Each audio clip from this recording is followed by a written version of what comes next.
Hi, I'm Matt Patterson with the Oklahoman, and I'm back with another edition of OKC Animals with Oklahoma City Animal Welfare Superintendent Julie Bank and the guest of the month, Peanut, who we were just discussing. We were trying to figure out what exactly Peanut was, but it really doesn't matter at the end of the day. It doesn't matter. Peanut is a Muddigree. He's 3 years old and actually came to us as a stray. We think he's a little bit Chihuahua, a little bit something else, but what we really know is he's a lot bit cute. Yeah, definitely. He likes to wag his tail. He seems really sweet, but he'd probably be best in a low-key family, somebody that's not too loud and too hectic, because he does like to sit in your lap and just kind of be near you. Yeah, he was a little scared when he came in, but he seems to have relaxed. Well, it's a big studio and lots of things, but now he just wants to lick you, and I think he likes you, Matt, a lot. Yeah, he keeps, that's good. Yeah, I like him too. We like him.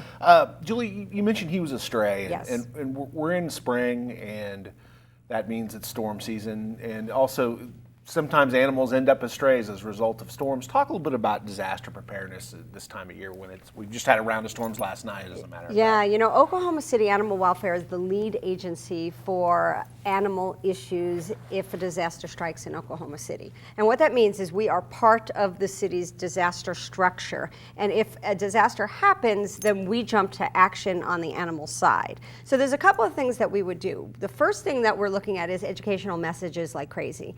And we want to prepare people for storms and prepare their pets for storms. So we have a lot of information for people and things to think about. And the first thing is if a storm is coming, bring your animals indoors. You might say, oh, my animal's outside and they're always okay outside, but you don't realize that storms tear houses down, tear fences down, and the next thing you know, your animal is lost. So make sure that there is a place that you can bring your animal inside. The second thing you want to do is if you have to evacuate, we want you to take your dogs or cats with you. So right now, start thinking about places that you can go, whether it's a friend's house or a hotel or even a shelter that allows pets. You need to make sure that you know where you can go with your dogs and cats to keep them safe. Of course, most important is have a tag on their neck at all times, so if they do get lost, we can return them back to you if they get lost. So there's a lot of things you can think about. Have a kit prepared, so if you have to leave really quickly, you could just grab the kit, and in that kit should be at least a week's worth of dog food or cat food. You should have water dishes. You should also have your veterinary, copies of your veterinary records and copies of a picture of your animal so that if your animal gets lost, you can find them back. And if someone has a home shelter, it's probably, even though you're not in the shelter for a great deal of time, they can get hot down there. Yes. It's probably a good idea to have a little extra water for Absolutely, your pets absolutely. And if you're going to buy a shelter and you have pets, you should buy a shelter that's big enough for your pets to go in there with you. They are part of the family. It is a responsibility, and it's something that you have to take extremely seriously. And did you mention microchipping too? That's another. I didn't. I said tags, but microchipping, which is a permanent identification, it's actually the size of a grain of rice,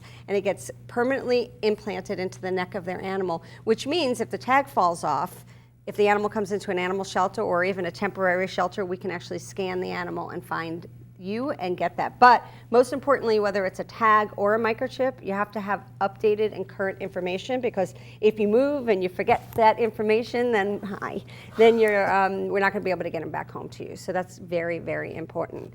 So that's the education side of what we do.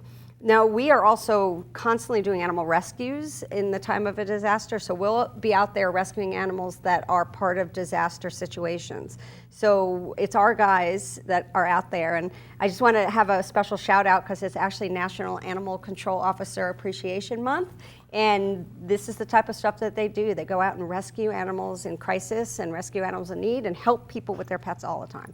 And you guys have also formed an Animal Disaster Brigade. Talk a little bit about that, what the job would be. Yes, so we have something called the Disaster Brigade, and it's a group of volunteers. Thank you, puppy kisses. It's a group of volunteers that have actually come forward and said we want to help during the time of a disaster.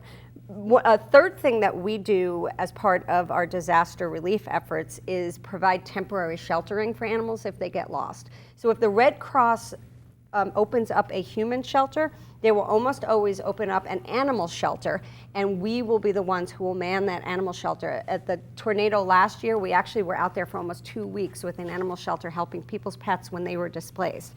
The brigade volunteers will help us man that animal shelter. They will also help us with animal rescues and help us with communication and help us with procurement of supplies. So it's an amazing group of people. Last year when we announced the Brigade, we had over 900 people sign up to be part of it within the first week of it being announced. Now, not everybody's going to do hands-on stuff. Some people are just going to get on our communication pages and share information. But if you out there are interested in helping during the time of the disaster and helping with an animal, then you could just come to one of our volunteer orientations and you'll learn more about becoming part of the Brigade. And that's a critical thing. I mean, people, Yeah. I think obviously we're concerned with human loss, human issues during those storms, but to a lot of people, pets are an important part of their lives. Absolutely. They won't leave the house if they don't have any place to take their pet. So having pets, as much as you want to just say leave your pet, people aren't going to do that, and we don't want you to do that.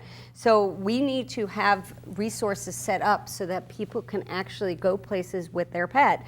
Now, when you're manning, for example, a temporary shelter 24 hours a day, 7 days a week, 2 weeks in a row, that takes a lot of manpower. It takes a lot of effort. So we can't do that without volunteer support. And that's what the Brigade is all about. It's all about people kind of coming together, helping their neighbors and helping their neighbors' pets as well.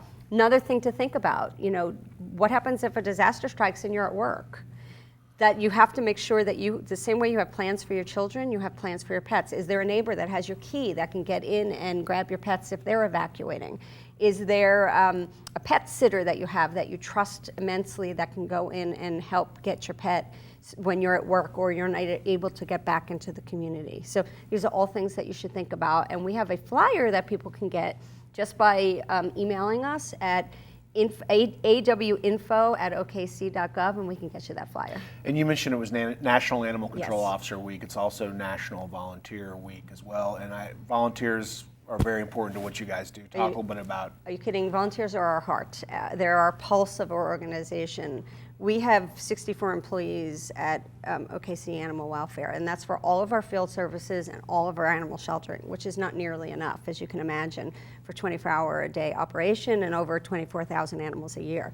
Our volunteers are the people who help us do what we do, and again, we couldn't do it without them, whether it's the disaster brigade or walking dogs or fostering animals or doing adoptions or just helping to get messages out there. It is so important, and we want a special shout out to all of our amazing volunteers. These people are so special and give so much of their time to make a difference, and they're just awesome. They really are, but we always need more. Yeah, I've seen them in action. One of the things I think the coolest thing that they do is spend a little time with the dogs and cats that are at your shelter, and even some of the livestock animals too. A dog like this who comes in fearful, came in as a stray, didn't know that we were good, and the volunteers will brush them and pet them and walk them and just love on them a little bit to let them know that it's going to be okay. And Julie, real quick, if somebody's interested in adopting Peanut, how would they get in touch with you guys? Well, I'm telling you right now that I think whoever gets Peanut is going to get a very special little guy. But all you need to do is actually come to the animal shelter. We're located at 2811 Southeast 29th Street, and come in and say, I'm looking for Peanut. And if Peanut gets adopted, we're going to post his picture on our Facebook page. So join our Facebook page as well. See the tail? See the tail? I'm telling you. Oh, he's getting playful. Getting playful, but we'll let you know if he's been adopted. But we have so many animals just like Peanut, and you can see pictures of all of them on our website. And you wrapped up your tournament, right? The NCAA tournament tie-in that you had. You know what? We still have 3 dogs left in the tournament. We are down to our final 3, and they're going to be posted on our Facebook page this afternoon. We are hoping so much that these 3 get adopted, and we're really still not sure who's going to be the final winner. But they need to find a home. It went really quickly, and then it's been a little slower, and now these 3 are our final 3, and we're hoping to see who's going to get that final package and the final prize. All right. Well, Julie. And those dogs are only $30. Okay, so if you're thinking of adopting somebody, come down and get one of our final 3. All right. Well, Julie and Peanut, thanks for joining us today. Appreciate it. Thank you so much.